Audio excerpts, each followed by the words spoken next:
como funciona o cérebro? O que as mais recentes pesquisas nos dizem a respeito da memória, aprendizagem, sono e estresse? Essas e muitas outras questões sobre os avanços da neurociência você confere no Saúde em Prática, que começa agora.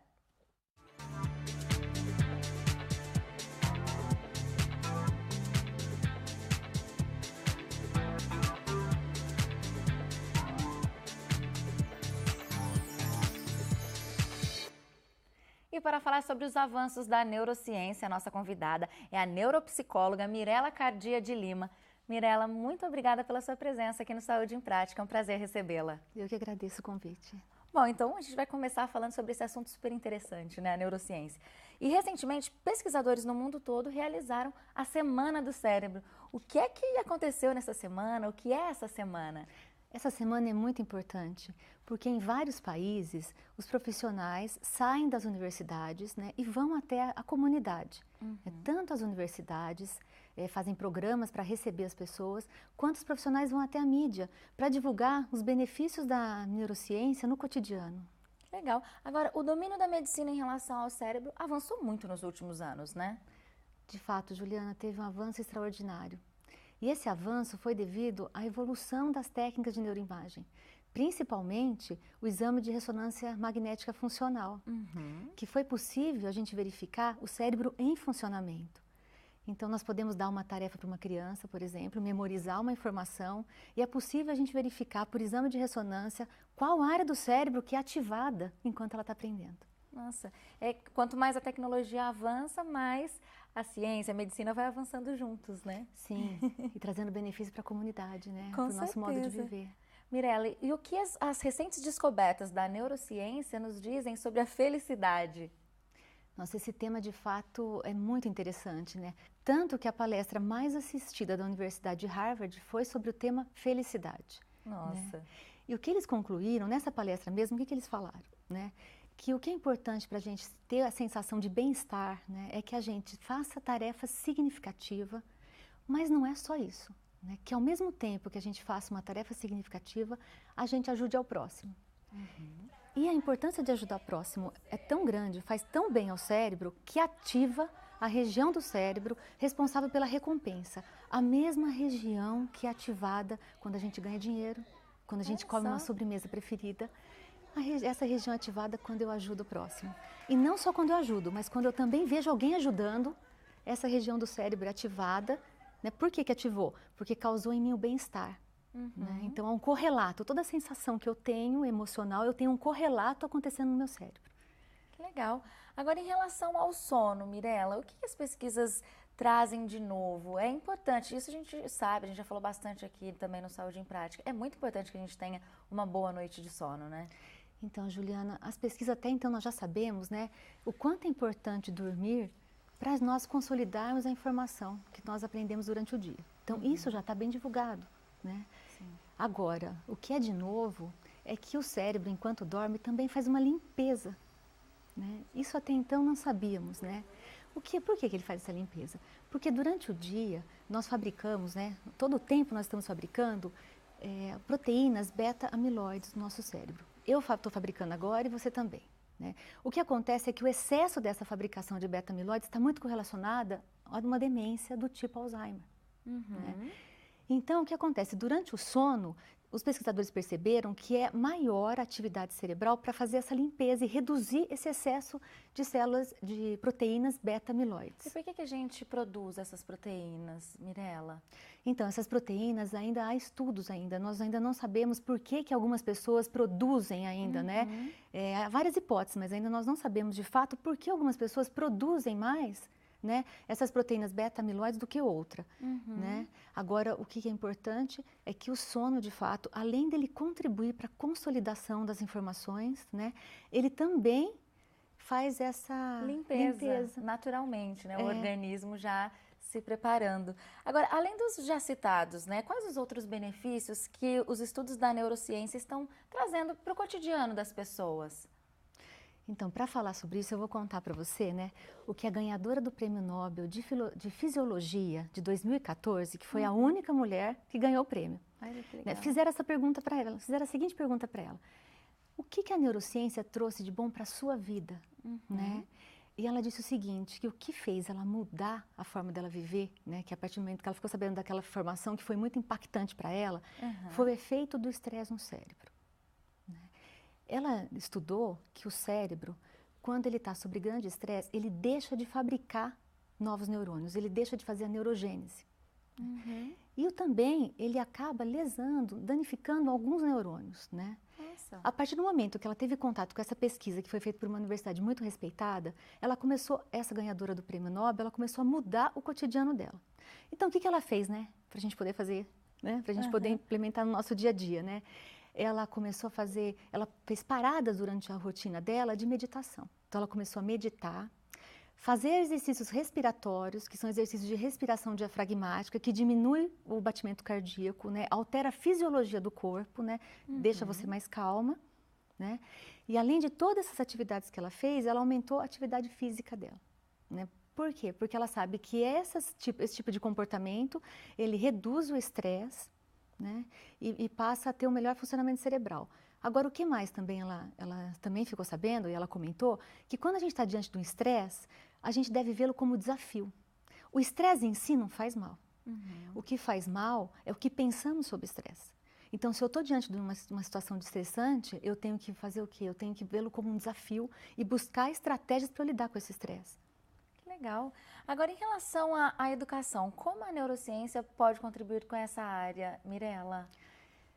Nessa área é encantador, né? Assim, e o mais interessante é que, por exemplo, os estudiosos de neuroeducação em Harvard, eles não estão mais fazendo pesquisa em laboratório. Eles estão indo à sala de aula do professor, né? E testando as hipóteses durante as aulas, durante as situações, né, do cotidiano mesmo. No Brasil, tem uma iniciativa fantástica que é feita pela Universidade Federal de Minas Gerais, né, que é a doutora Eleonor Bezerra. Ela vai até as escolas, ensinar para os professores como funciona o cérebro da criança, como ela aprende, né? Que caminho cerebral que ela faz aprender. E quando essa criança não aprende? O que é que está acontecendo? O que está acontecendo? Porque nosso hábito é atribuir inteligência, Sim. né? E a maior parte das vezes a inteligência não tem nada a ver, né, com o problema, Sim. né? Às vezes tem a ver uma questão de motivação, né, que abaixa a atenção e aí você não consegue mandar para a inteligência aquela informação que você precisa, mandar para a memória, né? E os professores do projeto dela, que acontece em Minas Gerais, estão dando depoimento que eles melhoraram e mudaram os comportamentos em sala de aula e com ótimos resultados. Né? Olha só, que bacana. Bom, a gente vai fazer uma rápida pausa agora, Mirela. E você aí de casa, continue com a gente, porque no próximo bloco você confere como aumentar a capacidade de aprendizagem e as pesquisas da neurociência ligadas à meditação. Então continue aí com a gente.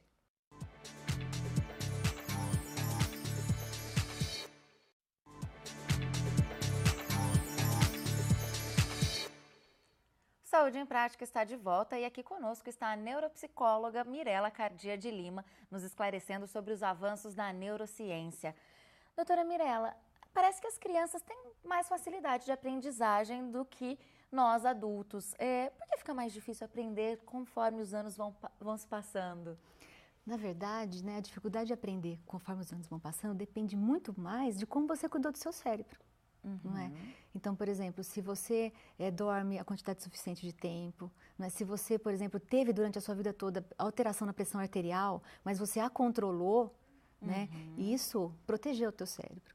Né? Então, a aprendizagem na idade, não necessariamente você vai ter perdas, né? Porque o raciocínio fluido, por exemplo, no idoso, ele é ótimo. Né? O que fica mais lentificado é o processamento cognitivo, né? Mas que ele compensa pelo raciocínio. Né? E outra coisa muito interessante é que nós temos hoje a plasticidade cerebral. Antigamente, nós achávamos que só as crianças tinham a capacidade de mudar o cérebro. Né? Não? Não.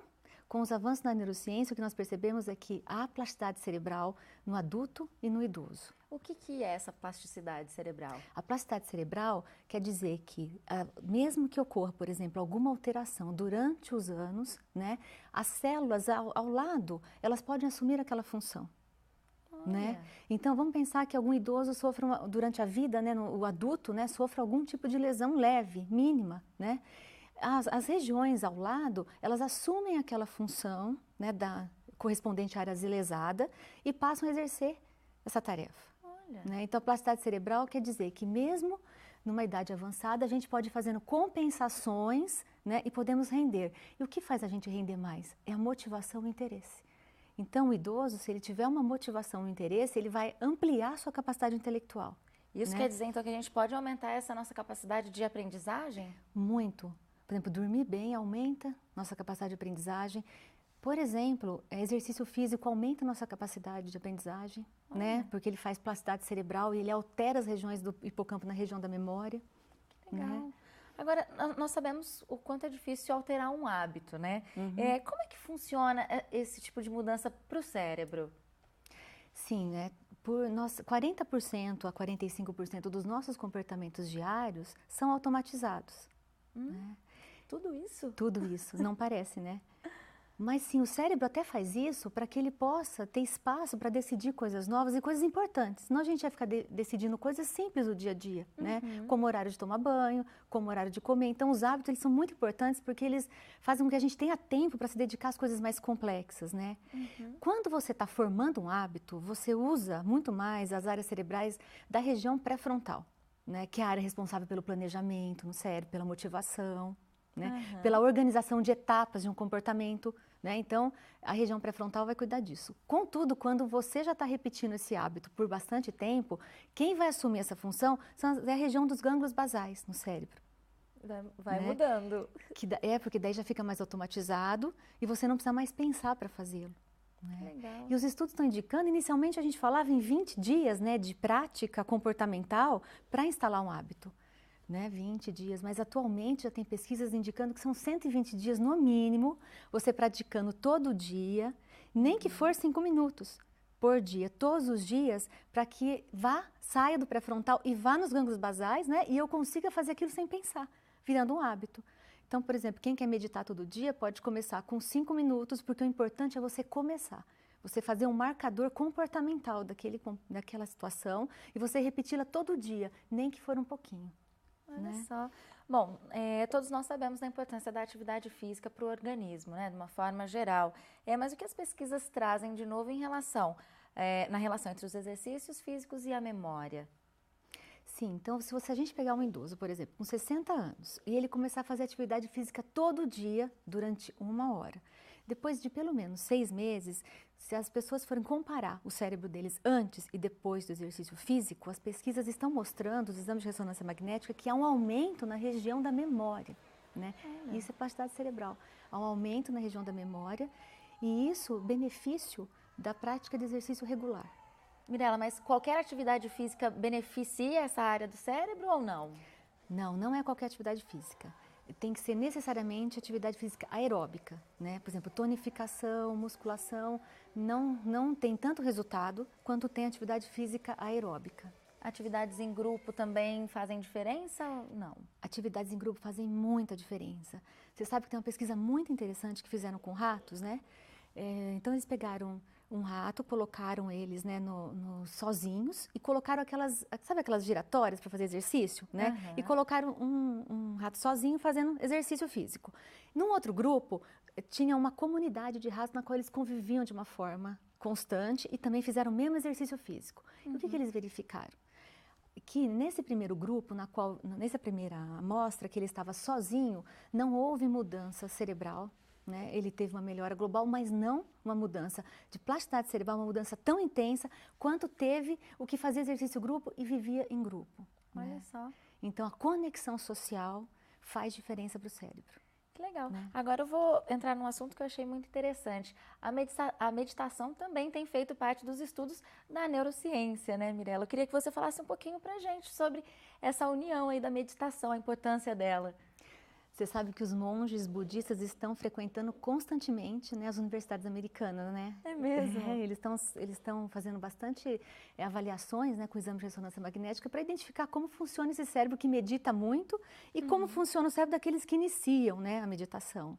E é muito interessante, porque além do que nós já sabemos, né, que melhora a atenção, né, melhora a memória, isso já tem vários estudos. Algo interessante recentemente descoberto, né, que monges que meditam há muito tempo, eles apresentam uma ativação diferente daqueles que começaram a meditar. E ativação na região da ínsula, né? Essa região, ela é responsável, ela é ativada quando a gente está em compaixão com alguém, né? Então, aí o que aconteceu? Eles começaram a fazer, então, pesquisa. Foram até as escolas, pré-escolas, e começaram a implementar a meditação lá. E o que foi a grande surpresa é que as crianças passaram a ficar mais calmas. E as crianças que eram impulsivas, elas passaram a ter um comportamento inibitório melhor. Olha, né? que legal. Então, a meditação, de fato, faz muito bem. Bom, Mirela, nós vamos agora para um breve intervalo e no próximo bloco você confere alguns mitos relacionados ao cérebro e atitudes para mantê-lo por mais tempo saudável. É daqui a pouco.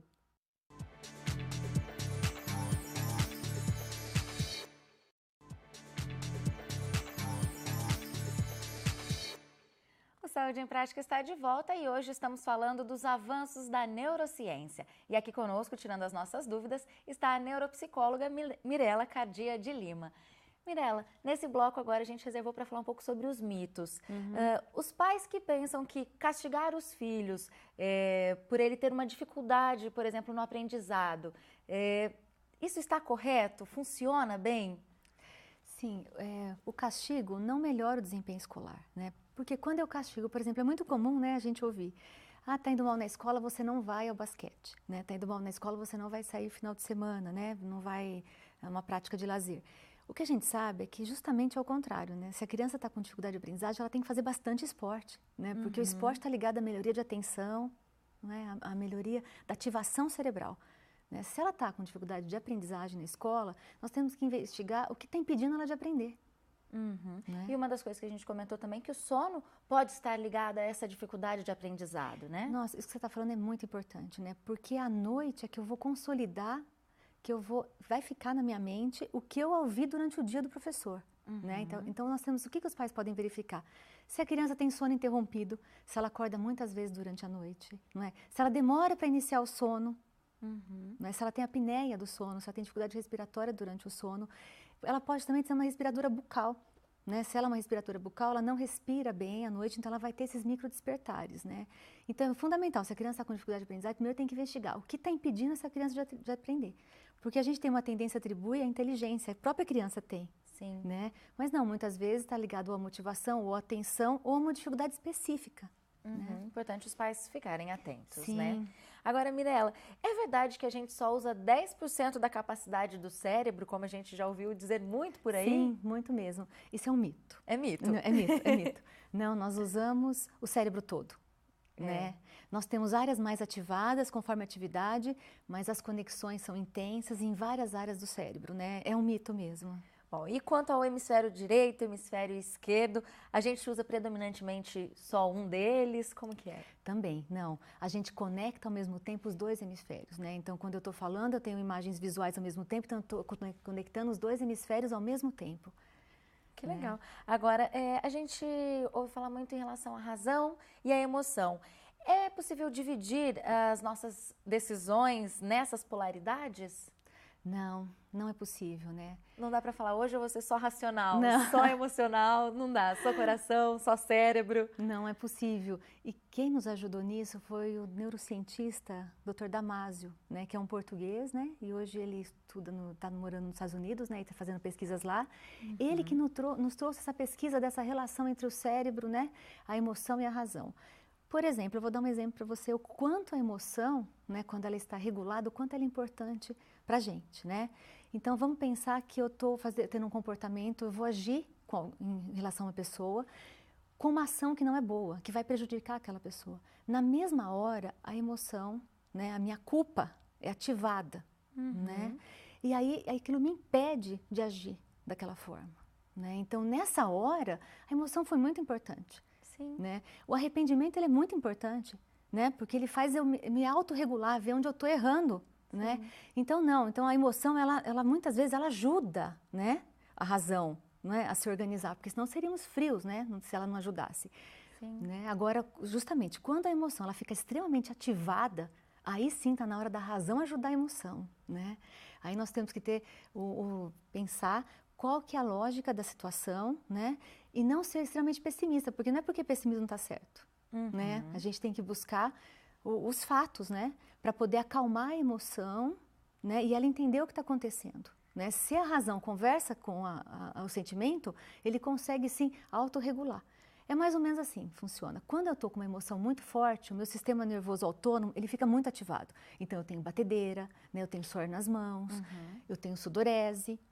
Mas aí eu tenho o sistema nervoso autônomo parasimpático que ele vai regular essas sensações físicas, né? E é um calmante natural, o sistema nervoso autônomo parasimpático. Então nós temos, né, capacidade orgânica de fazer essa autorregulagem, né, que é o que a gente ativa no paciente com transtorno de pânico, né?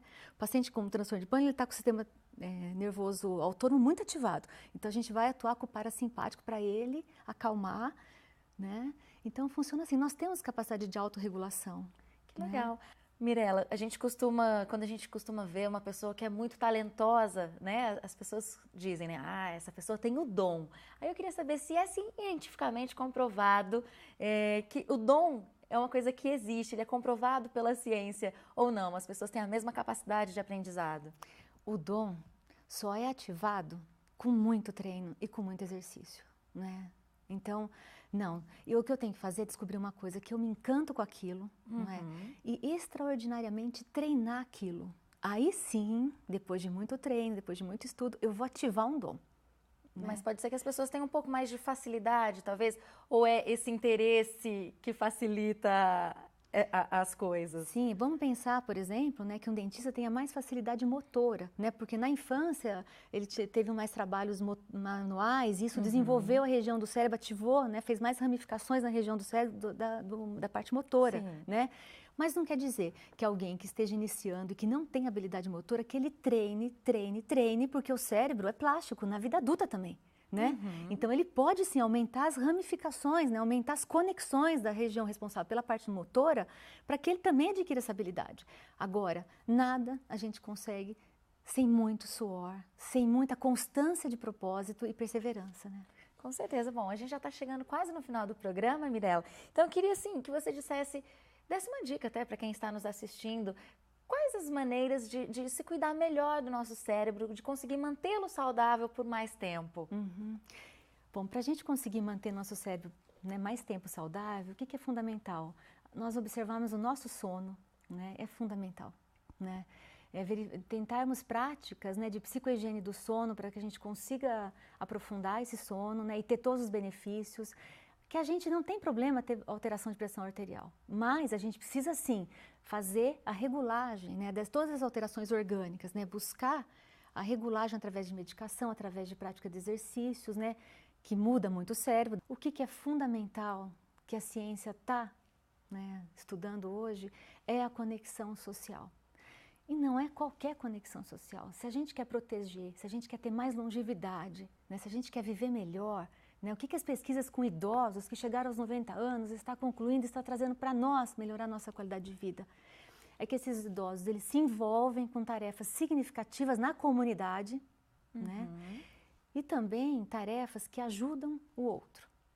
Né? Isso tem uma autorregulação, tanto cerebral quanto de saúde, incrível. Né? Então, pesquisas assim que acompanharam longitudinalmente, né? E adultos, eles tiveram a comprovação que ajudar o próximo, estar envolvido com atividade significativa e, principalmente, a ciência dizendo que os laços afetivos, né, mudam o cérebro, melhoram, ativam e a saúde física em geral. Aumentam a imunologia, inclusive, né? Que incrível, ou seja, se isolar no momento, enfim, com quanto mais problemas vão acontecendo nas nossas vidas, né, às vezes a gente acaba optando por se isolar, ou seja, essa não é a melhor solução.